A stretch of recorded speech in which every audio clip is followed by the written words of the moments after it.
এটা ব্যবহার করে গর্ভপাতও করানো যায়। আপনারা দেখতে পাচ্ছেন আমি একটা লিচু গাছের নিচে দাঁড়িয়ে আছি, আর গাছের উপরে দেখতে পাচ্ছেন সোনালী কালারের লতা। আসলে এটা হলো, আমরা গ্রামের ভাষায় বলে থাকি আলোকলতা, বাংলায় এটার নাম হলো স্বর্ণলতা, এটার ইংরেজি নাম হলো জায়েন্ট ডডার এবং বৈজ্ঞানিক নাম হল কুস্কুটা রিফ্লেক্সা।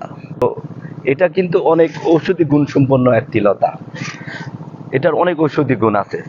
এটি একটি সপুষ্পক পরগাছা। এটা যে কোনো গাছে আশ্রয় নিয়ে সেই গাছ থেকে রস শোষণ করে বেঁচে থাকে বা জীবন ধারণ করে। আপনারা দেখতে পাচ্ছেন, দেখেন লিচু গাছটাকে কিভাবে আক্রমণ করেছে।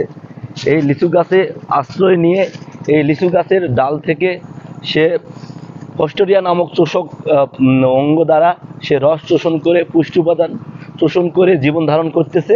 তো এটা গাছের জন্য খুবই ক্ষতিকর একটি পরগাছা। এটার কিন্তু ফুল এবং ফল হয়ে থাকে।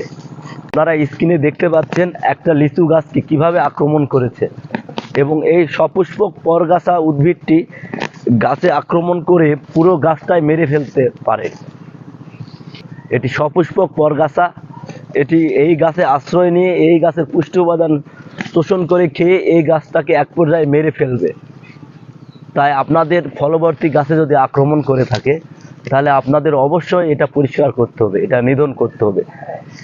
দেখেন প্রথম পর্যায়ে কিন্তু গাছটার পুষ্টি উপাদান খেয়ে গাছটাকে দুর্বল করে ফেলেছে, এই গাছে কিন্তু লিচু আসে নাই, এবং পরবর্তীতে বেশি আক্রমণের ফলে এই গাছটা একেবারে মারা যাবে।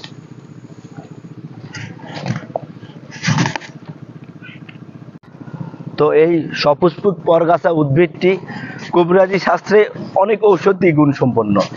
এটা জন্ডিস, ডায়াবেটিস, কৃমিনাশক, চর্মরোগের নিরাময়ে, বিভিন্ন রোগের ক্ষেত্রে কবিরাজ শাস্ত্রে ব্যবহার হয়ে থাকে। এবং এটা যে ঔষধি, অনেক ঔষধি গুণ সম্পন্ন, আপনারা সবাই জানেন। এটা যেরকম ঔষধি গুণ সম্পন্ন, অনেক ঔষধি গুণ সম্পন্ন কবিরাজি শাস্ত্রে কবিরাজরা ব্যবহার করে থাকেন, ঠিক তেমনি এটার কিন্তু বিষক্রিয়াও আছে। এটার কাণ্ড কিন্তু খুবই বিষাক্ত। তো বর্তমানে সায়েন্সের যুগে আপনারা বিভিন্ন লোকের কথা শুনে পরিচিত হয়ে আপনারা এটা ব্যবহার করতে যাবেন না। এখন বর্তমান বিজ্ঞানের যুগে অবশ্যই আমাদের মেডিকেল সায়েন্স অনুযায়ী চলতে হবে।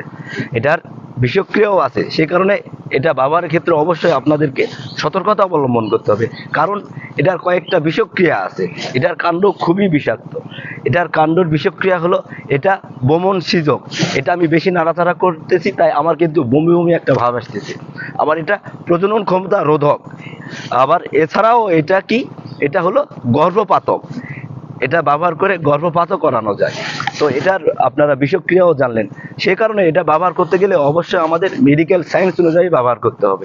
ইউটিউব বা ফেসবুকে বিভিন্ন ভিডিও দেখে আপনারা এটা ব্যবহার করতে যাবেন না। বর্তমান সায়েন্সের যুগে এটা ব্যবহার করতে গেলে অবশ্যই আমাদের মেডিকেল সায়েন্স অনুযায়ী বা ডাক্তারের প্রেসক্রাইব অনুযায়ী ব্যবহার করতে হবে।